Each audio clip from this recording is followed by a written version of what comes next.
Hi, Edmund. Okay, so I've got this torus here that I made, and it's just a torus. It's not editable or anything.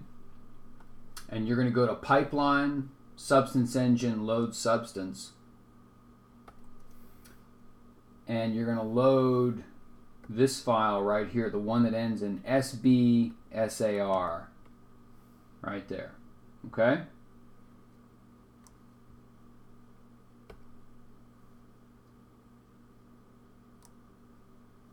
And then this is your material, and you're just going to drag your material onto your object like this and hit render. And that's what it looks like.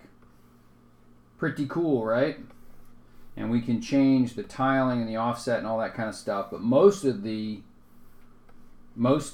fact, let's do it this way. Let's close that and let's set up an interactive render region so this will just render in real time. And we can drag this up a little bit and it'll render a little higher resolution. And I'm going to show you some simple, I haven't played with this much. I basically found it and sent it to you immediately. The width and height here, this is the size of the map that's applied. So let's change one of these to 512 and see what happens. You saw it get finer in there. Let me see if I can undo that. Yeah, see how it's crunchy?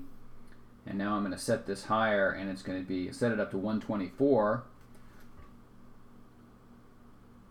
Much finer. And we'll set this one to 124 too.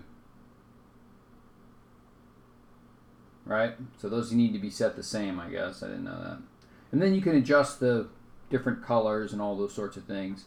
And I don't know if you have it or not. I'm going to show you this too. This is not part of the CellGene, but I downloaded, purchased the Grayscale Gorilla Studio, HDRI Studio stuff. And it just puts a real simple scene in here that just makes everything look better. And I'm going to pick I'm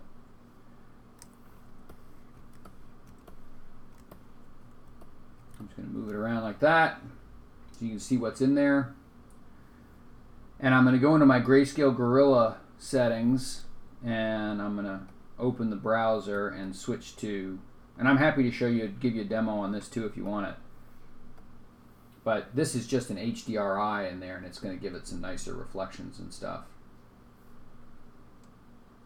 So that's the deal. And then if I insert the render settings,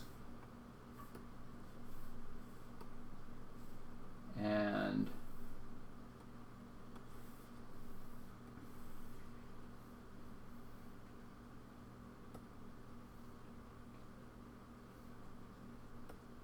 the reason I'm doing this is to show you that the image that this guy, the thing that this guy put together, it has incredible reflections in it. It looks so good.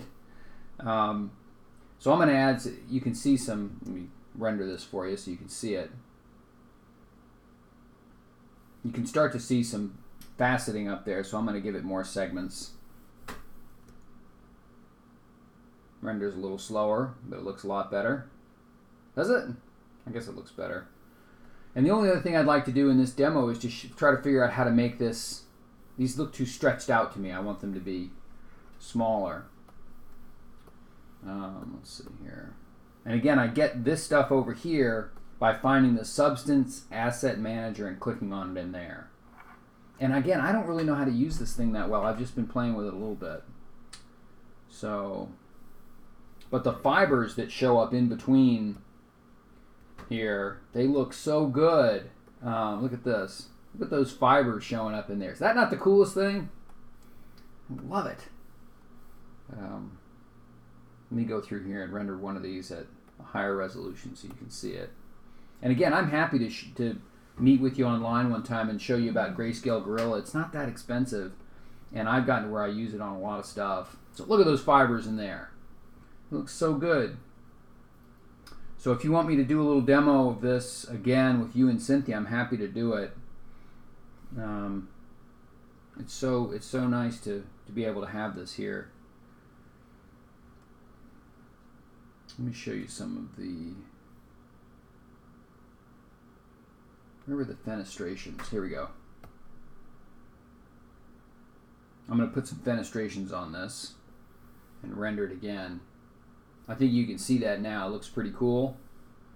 I'm going to hit render one more time, and I changed the fenestrations over here, so it should go through and put some fenestrations in it. Let's see. No, I think that's too low. Let's put them higher, and let's make the scale of the fibers bigger too, so you can see that better. You know, it's one of those things. It's fun to play with. I think I'll get some use out of it.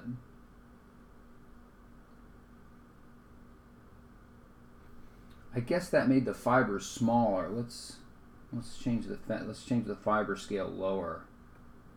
Yeah, let's do that. I'm just trying to make something so you can see it on the video.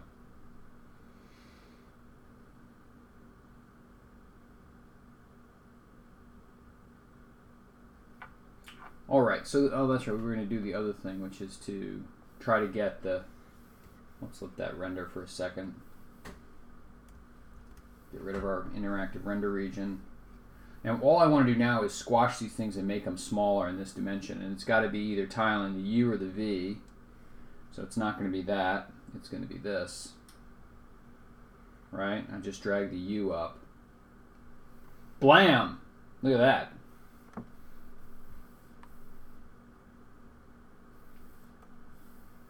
Oh yeah. Okay, now you can start to see the fenestrations. See those little dimples or holes?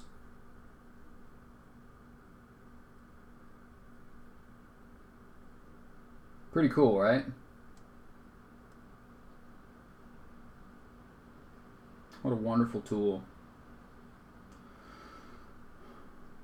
And I still didn't get, it still looks kind of crunchy there on the end. Let me see what I did wrong. Ring segments,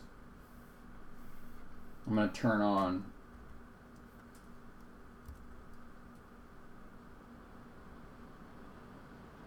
Yeah, something about that doesn't really look smooth enough.